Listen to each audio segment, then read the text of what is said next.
एक बार की बात है, महात्मा बुद्ध और उनके शिष्य किसी गांव से होकर गुजर रहे थे। बहुत अंधेरा हो गया था। वहीं पास में एक बहुत बड़ा बगीचा था। महात्मा बुद्ध रुक गए और अपने सभी शिष्य से बोले कि आज हम यही रात्रि में विश्राम करेंगे। गुरु की आज्ञा सभी शिष्य मान गए। तभी कुछ देर बाद एक गांव का व्यक्ति आया जिसका नाम रमेश था। रमेश महात्मा बुद्ध से बोला, मैं आपसे कुछ पूछना चाहता हूं, आपकी अनुमति हो? तो बुद्ध बोले, पूछ सकते हैं, क्या पूछना है? रमेश बोला, महात्मा लोहे से कठोर क्या है? बुद्ध बोले, लोहे से कठोर अग्नि है। क्योंकि अग्नि लोहे को पिघला देती है।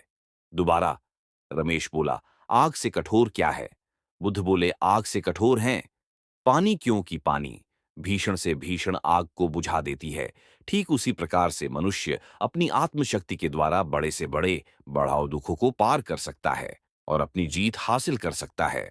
बुद्ध के एक शिष्य ने बोला, आपकी बताई एक एक बात मुझे याद है, आप मुझसे भी पूछ सकते हैं। मैं आपको उत्तर देने के लिए सक्षम हूं। आप मुझे एक मौका तो दे ताकि मैं किसी भी दिशा में जाकर लोगों को आपके ज्ञान के बारे में भी बता सकूं। बुद्ध ने कहा, ज्ञान की बातों को याद रखने से कुछ नहीं होता जब तक आप उसे अपने आचरण में ना लाओ। जब तक आप किसी भी चीज को अपने आचरण में नहीं लाओगे, तब तक आप दूसरों को नहीं कह सकते कि वो उसे अपने आचरण में लेकर आए। शिष्य ने कहा, जो भी हो, कृपया आप मुझे एक मौका दे। आप मुझ पर भरोसा रखें। मैं सभी को अपने ज्ञान से प्रभावित कर सकता हूं। मैं लोगों को ऐसी बातें बता सकता हूं जिससे उनके जीवन में शांति आएगी और वो शांतिपूर्ण अपना जीवन जी सकेंगे। बुद्ध ने कहा, अभी तुम तैयार नहीं हो। जब तुम तैयार हो जाओगे, मैं तुम्हें खुद सही मार्ग पर जाने के लिए कहूंगा। शिष्य ने कहा, क्यों बुद्ध? आपने मुझे इन 8 वर्षों में इतना भी ज्ञान नहीं दिया जिससे मैं लोगों को प्रभावित कर सकूं। बुद्ध ने कहा, ठीक है, तुम पूर्व दिशा की तरफ जाओ। वहां तुम्हें एक गांव मिलेगा, उससे तुम भिक्षा मांग कर लाओ।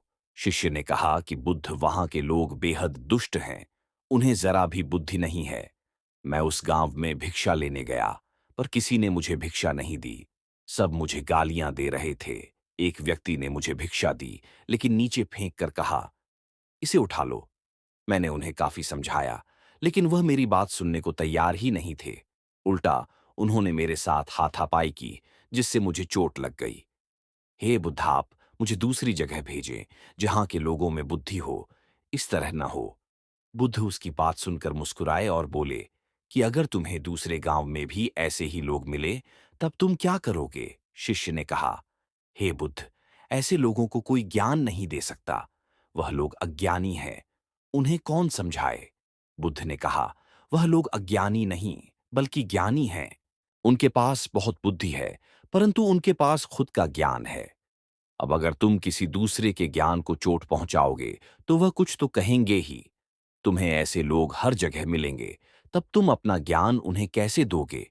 बुद्ध ने शिष्य को कहा कि आज तुम आराम करो, कल शाम को मेरे पास आना।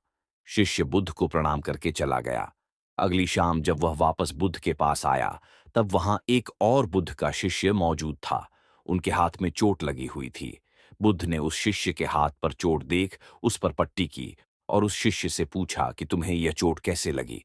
शिष्य ने कहा, हे बुद्ध, आपने पूर्व के एक गांव में मुझे जाने के लिए कहा था, वही मुझे यह चोट लगी।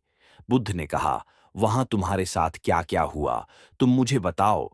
शिष्य ने कहा, हे बुद्ध, वहां पर मैंने सबसे भिक्षा मांगी, लेकिन किसी ने मुझे भिक्षा नहीं दी। एक व्यक्ति जिसने भिक्षा दी थी, उसने भी वह मुझे जमीन पर फेंक कर दी और कहा, उसे उठा लो। मैंने चुपचाप उसे उठाकर अपने पात्र में रख लिया और उसे कल्याण का आशीर्वाद दिया। तब उस व्यक्ति ने मुझसे कहा, आप बड़े ही अजीब व्यक्ति हो। मैं आपका अपमान कर रहा हूं और आप मुझे आशीर्वाद दे रहे हैं। मैंने उनसे कहा कि आप धनी हैं, आपने मुझे दान दिया है, इसलिए मैं आपको आशीर्वाद दे रहा हूं।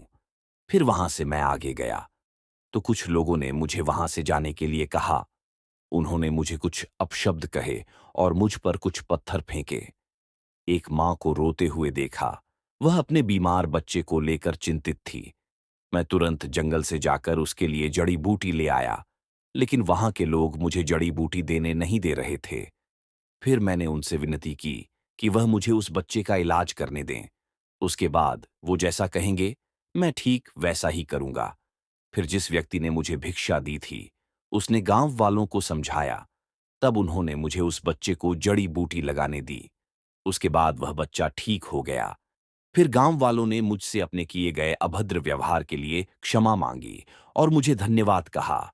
फिर मैं वहां से वापस आ गया। बुद्ध, आपसे एक विनती है। उस गांव के लोग बहुत भोले भाले और सीधे हैं। क्या मैं रोज उसी गांव में जाकर भिक्षा मांग सकता हूं? ये सभी बात वो पहला शिष्य भी सुन रहा था। उसने यह सुनते ही बुद्ध के चरणों में गिरकर कहा कि हे बुद्ध, मैं समझ गया हूं कि अभी मैं उस लायक नहीं हुआ कि दूसरों को ज्ञान दे सकूं। बुद्ध ने कहा, हमें बाहर वैसे ही लोग दिखाई देते हैं जैसे हम भीतर से होते हैं।